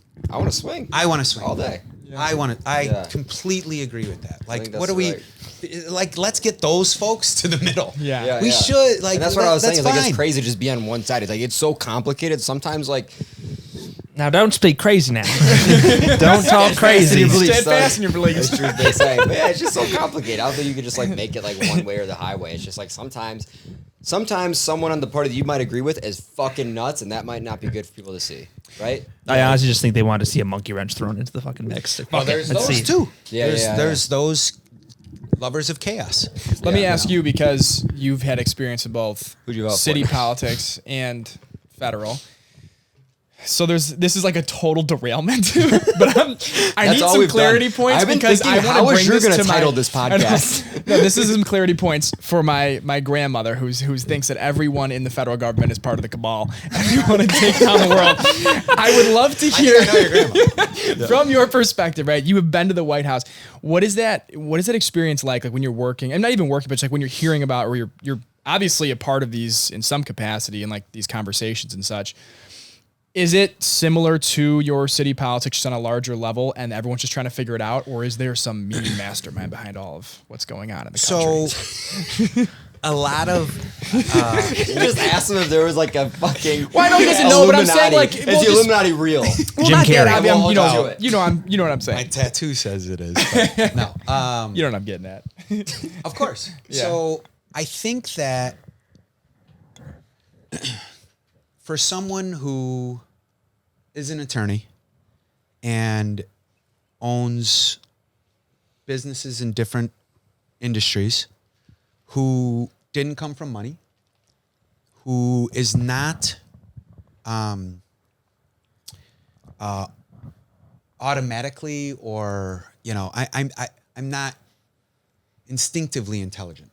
Like, I have to learn. For somebody who's been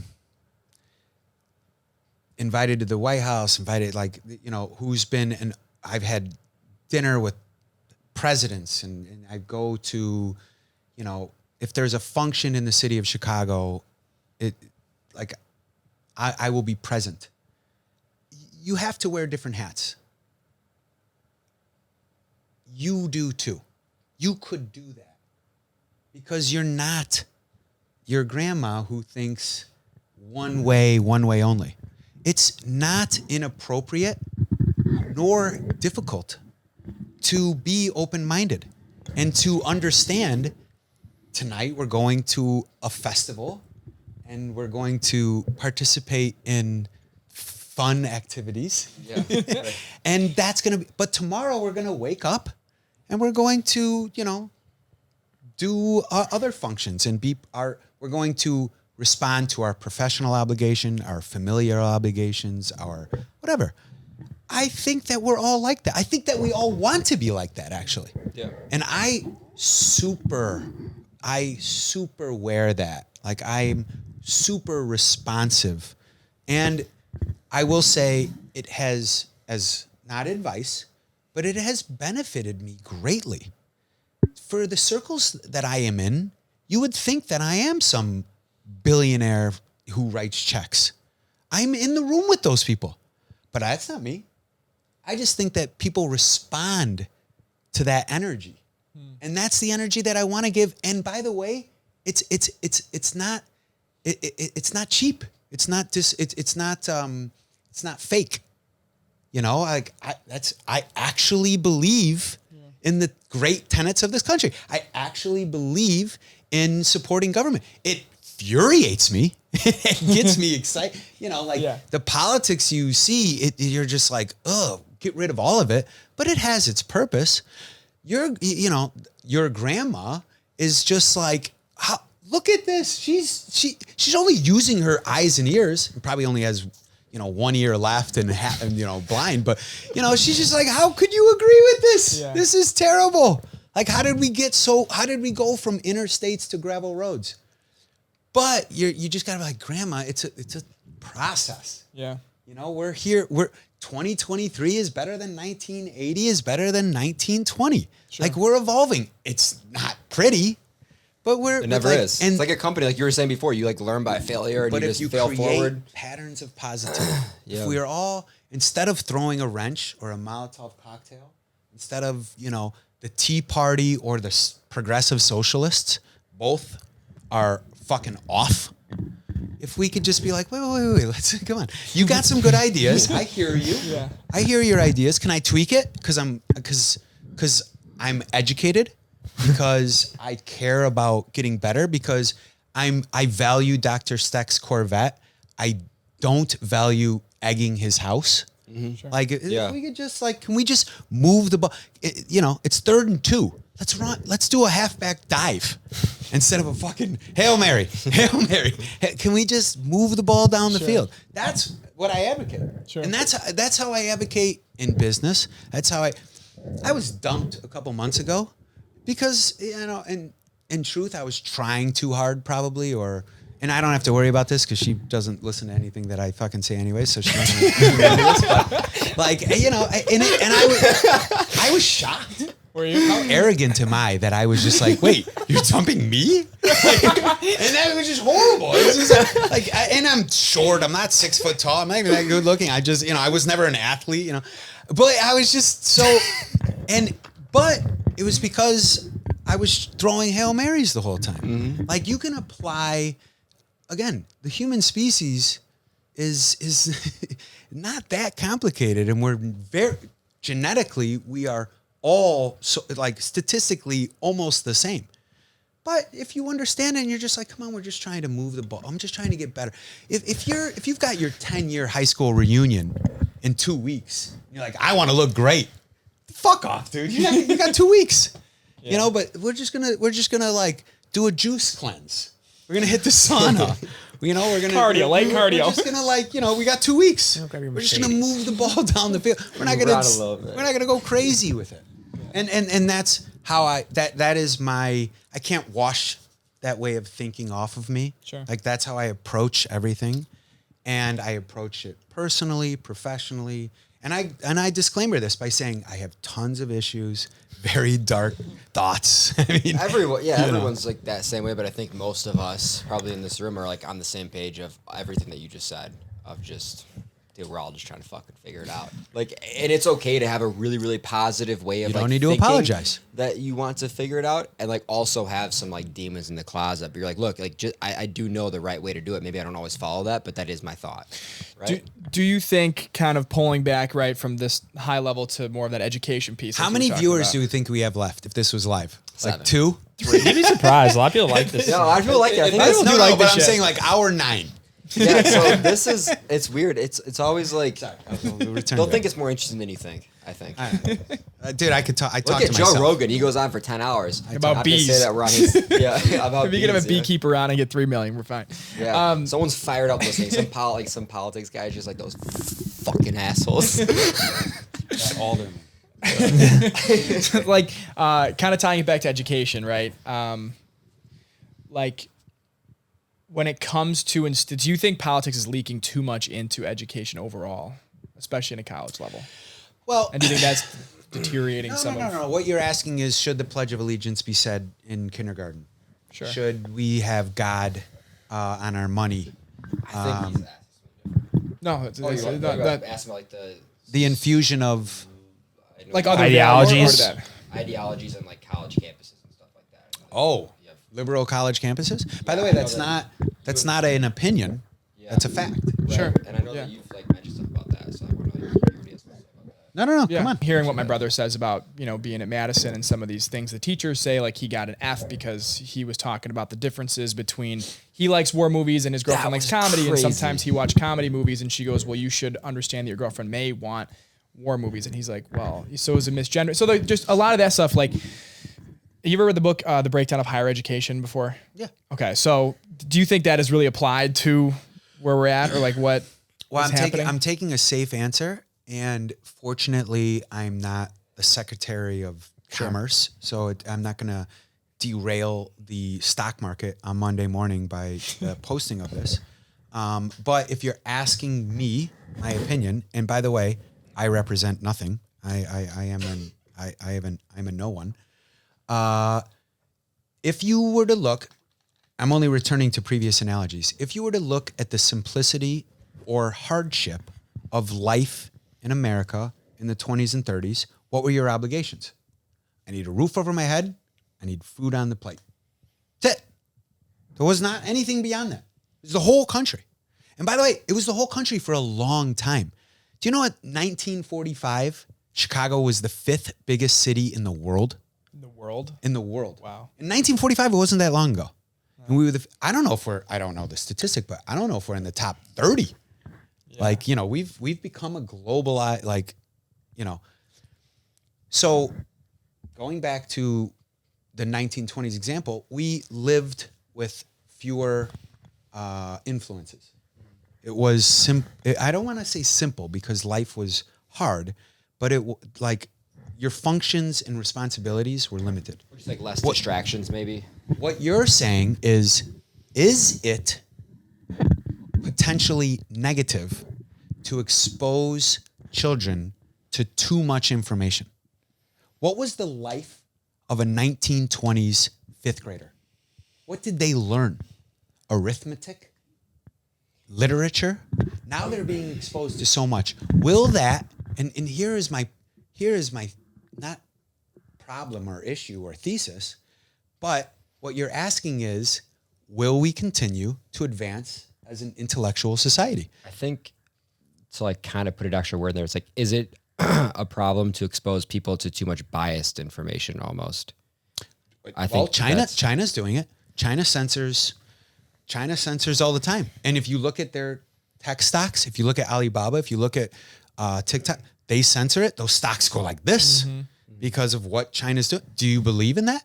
I'm not taking a position on it. I'm saying that, well, That's actually, the question. I am taking a position on censorship. No.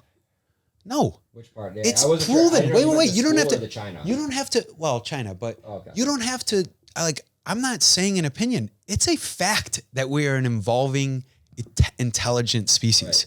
The China We are thing, no. The smarter school thing, today than we probably were not. yesterday. Even though you'd look at TikTok and be like, "This country is full of idiots." The reality is it's incredibly evolving, and so what I believe is, will the overexposure of content or gender issues or do I think a 5-year-old should consider their sexuality or gender? I because of my generation and how I grew up, I can't get my head around. Your Same. grandma can't get her head around it. I think it's crazy. I think it's I think it's insane. But wait. But you're not the 5-year-old. Right.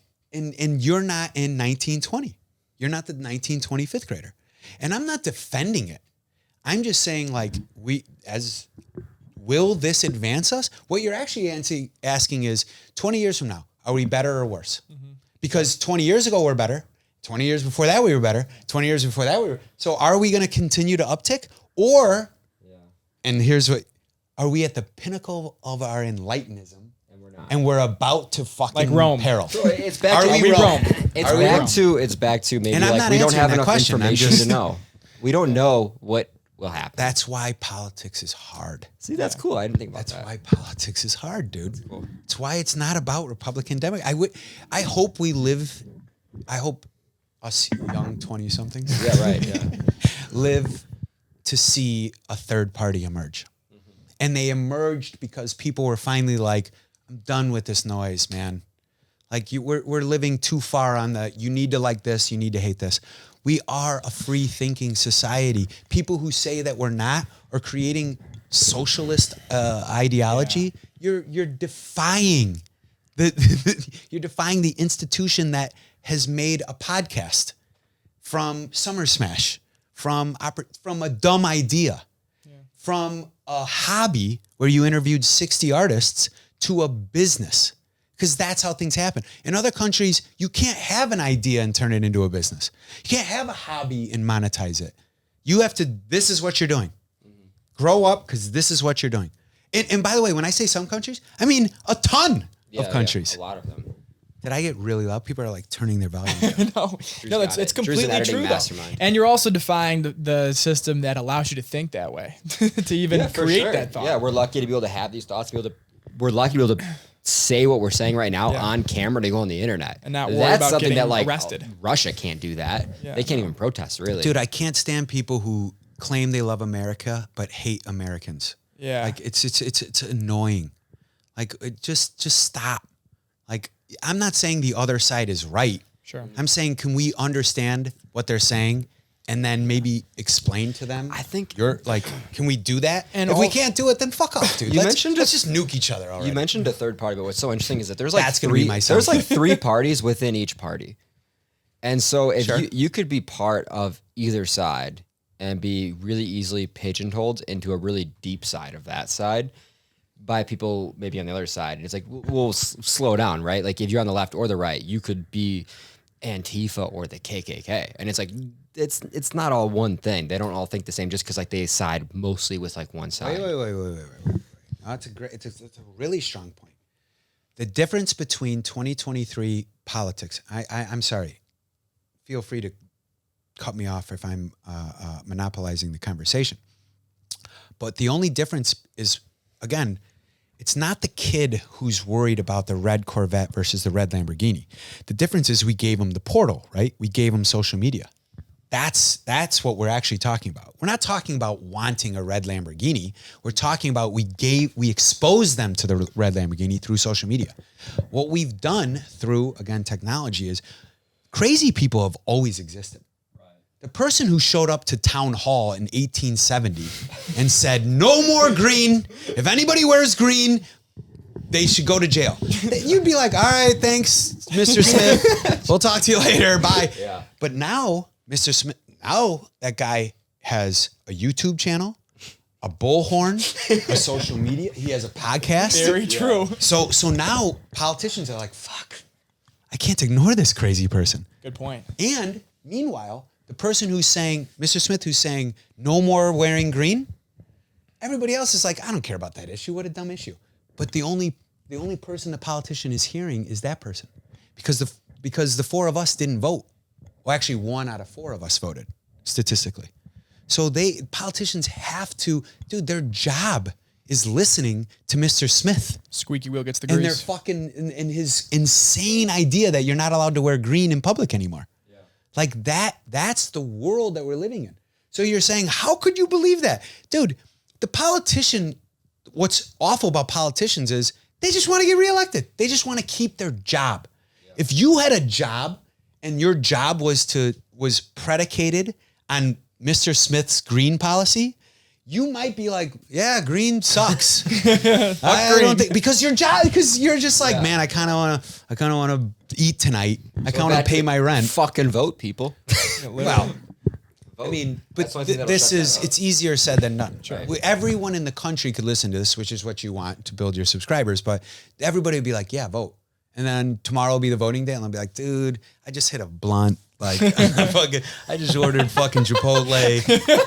I'm not going, dude. I'm not doing it, dude. It's like 3 blocks away. I'm not doing it. It's so true. Yeah, that's true. It's so true.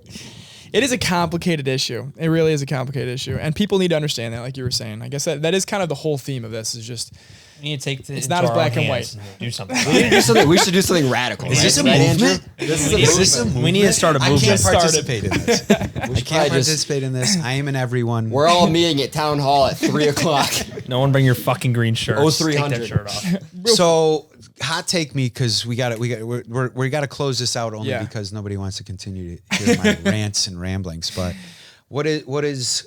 Have you guys seen Oppenheimer? yes. Yes. Did you like it? I haven't seen it. Have Oh, you you didn't? seen Barbie? Yes. No. Oh, you have. Okay, Yeah. so like that's a generational thing in my opinion. Like, what music did you go to Lollapalooza? Did you listen to? Okay, what's your favorite music you're listening to right now? What was the song or artist that you heard when you got out of the car coming to this podcast? I was listening listening to to- I was listening Middle to of the Polo Ocean G. by Drake. Listening to Christian O'Dowd, Spanish artist. Christian O'Dell? No doubt. No doubt. I got to check it out. You were listening to Drake. Drake, yeah. Polo G. Polo G. Oh, yeah, Culture yeah, yeah. pigs. Culture pigs. How about you? What were you listening to? Well, I made a reference earlier to Limp Bizkit, which totally dated me, but yeah, it's because I was subconsciously thinking about it. I was listening to Break Stuff was the song. So I was amping myself Oh, up. you're doing like to 130. walk in here. Do you like Rage Against the Fly Machine? That's like my go-to work album. You know what's fascinating about Rage? I saw them in concert last year, and I paid my way into a viewing experience that was unparalleled. And I've never been in an experience that shook me as hard as they were That's live. fucking awesome. It is. That's And what I love what really got to me and what makes me think about that all the time, I was so impressed at how great they were at sucking. Cuz right, their life sucks. Like they bitch about their lives all the they're time. super political. But- Their guitarist like went to Harvard or something. He's like a genius. Like, and yet their political viewpoints are so anti-establishment, Right, which they're I just can't fucking I crazy. can't agree with. I am not anti-establishment. right. I am pro-establishment. I am just love the passion. pro-advancement. I'm like, fuck yeah, you guys So feel this. but that's my point. That's the power of music. Yeah. Is that in my opinion, it was the one or two, and I go to every concert, and I have wonderful viewing opportunities. Like I'm in it, and I'm blessed for that. It was the one or two most powerful performances I've ever seen, and I loved it. That's fucking but I awesome. can't agree. Like, Yeah. Yeah, it doesn't matter. It's You're like you're at hearing fuck- something yeah. you don't agree with and love it. Yeah, that's, Like I listen that to was them, like, that was the every power of day. music. Like Yeah. that to me, I was like, wow, this is music. Yeah. Like this is moving me so much that I don't like it, but you're right, I don't like it. I love it. Like that was what it was for me. You're like, fuck what you're saying. This is fucking dope. It's true. That's like rap music too. There's a lot of stuff out there like that. Yeah. Especially today. Yeah, you're like, I don't even like understand the lifestyle you're talking about, but like, man, this is dope. there is such a you guys talk about like downtown Chicago, Central Business District, Entertainment District. Those residents statistically don't love that style of music. Right. They probably inappropriately stereotype that music into a correlation of life's problems. Right. And maybe we'll say life's problems in that district is crime. Well, that's just a shot in the dark. And yet, how wrong are they? How, like, and that is the advancement. Concerts pull That's suburban why- kids. Wait a minute. And that's what you'll say. You'll say, well, that's because we're a younger generation. We're open-minded. Grandma doesn't know what I know. Yeah. So that's why we're going like this. And that's why I go back to, should a fifth grader be exposed to gender or issues that they don't know? I don't agree with it. Like saying like, I don't think that you, but that's my perspective. Their perspective might be very different. And that fucks us up. That's cool. That's You a don't really know cool that you're take. not there. and that's why I don't, and now I'm a coward. No, I go to those, I get invited to those dinners and those events, and because I I don't have an opinion because I'm very safe. And that makes me a coward. I don't have an opinion. I'm just positive about moving the ball down the field and the advancement and growth of society. And I don't think that that's right. I'm not saying we should be like that. I think you should advocate. I think you should have passion. I'm just saying that, it's a very complicated world, and I'm very open to understanding, and Americans have advantages. And when you are some socialist being like, yeah, fuck America, we should give everything to everybody because we have, no, stop. That's an opinion. I'm saying we have advantages factually. Like our neighbors are easy. We don't have conflict. We're not overpopulated. Vegetables and agriculture is easy. It's not easy in the Middle East. Yeah. Like you can't grow shit. Yeah. Like, and yet that's where billions of people, like people are like, why can't they solve the Middle East? I'm surprised they haven't killed each other yet. Like everybody's like, how is there war? I'm like, wonderful that you guys are still around because that has to be so hard. 20-something years. Dude, you got religion that is like, the tenets of the religion is to hate the other. What do we have? We have like McDonald's versus Burger King. Like we're just like, like Pepsi versus Coke. That's like true. Our issues are Imagine just if people in Mexico were like their whole ideology was like to kill everyone here. It would be It'd be a very different world. And by the way, Mexico's just like, dude, come on, Cancun. And they're basically we're very, very similar to all of our neighbors, like you were saying. Like, oh, dude, Canada and Mexico looks at us like, dude, they're crazy. Dude. Yeah. Like this is how our American and we're just like, well, normal, like I don't fucking know. I don't have an opinion. I kind of want to get your take on. What if it went Canada, Iraq, Mexico? Oh God, it'd be a little different. It'd be a little different. It'd be a little different. Right. Yeah. It's just we were dealt a good hand. Yeah, we were. That's true. And then the oceans. We get really mad and we're about to shout, but we don't have to, but nobody can hear us. We just shout it into the ocean. By the time it gets over there, people are like, what? I don't even know what you're saying. Like, we're kind of like silly. Yeah. I think other countries look at us like Americans are so silly. Sure. Sure. But yeah, that's because by the time it reaches them, it's just way over there. And that's an advantage. It's fact. Yeah, it's true. True. I kind of want to get your opinion. What do you think about this whole Trump being indicted thing? Do you have any opinions on this? Oh yeah, you're a lawyer. Yeah, it's the way to end, baby. Ooh, come on, give me something. Not gonna touch it. He said, you fucking prick. No. I pride myself on being careful with my language. I think that laws are really what a silly statement. Here's the title of your podcast. Laws are really important. But let's talk about regulation. When is it appropriate to regulate and when is it not? And I'll do it by an example.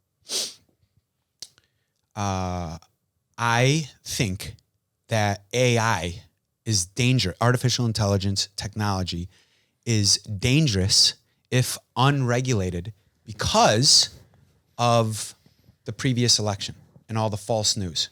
It's so easy now for AI to manipulate news. So I believe that the government should regulate that. That's a shield. Oh, shit, sorry. That's a shield where it's like, wait, we've gone too far. AI is we need to regulate AI. Now you'll say, well, don't we? Okay. Name a company that has been prosecuted for false information. It's about Cambridge Analytica, maybe? But let me use a different example. So then you say, well, what is prosecuting? How are we holding them responsible? Well, you're right. Let me use an example. If you were to photocopy a $20 bill and go to Summer Smash and pass that $20 bill and receive value, and you were caught, that's a felony. You would be federally prosecuted, and if to a degree, go to prison. That's how serious this country treats our currency because the dollar is so fucking important. We value the dollar so much that if you even think, and by the way, you know why kids don't photocopy 20s or adults don't? Because it's not worth it. If you get caught, they're going to fucking put you in a dark hole. True. Why don't they do that with misinformation? We do that with currency because we value currency so much. Why are they not putting in prison You could people use it to who your are advantage. no. Maybe we're just not there yet. Maybe that's where the shield needs to move up a little bit and say this misinformation. If you're going to create false content, which is, by the way, I'm anti-censorship. I'm almost saying we should censor information. And that's why it's so complicated. That's why this country is so, because you could take both sides of it. It's impossible for me to say the government should not get in our lives about censorship. And yet the government should absolutely censor issues like false information. It's a dangerous game because we don't know where it'll be in 3 years. Well, 4 years or 5 years, you know, do I think that the prosecution of Trump is political? Yes.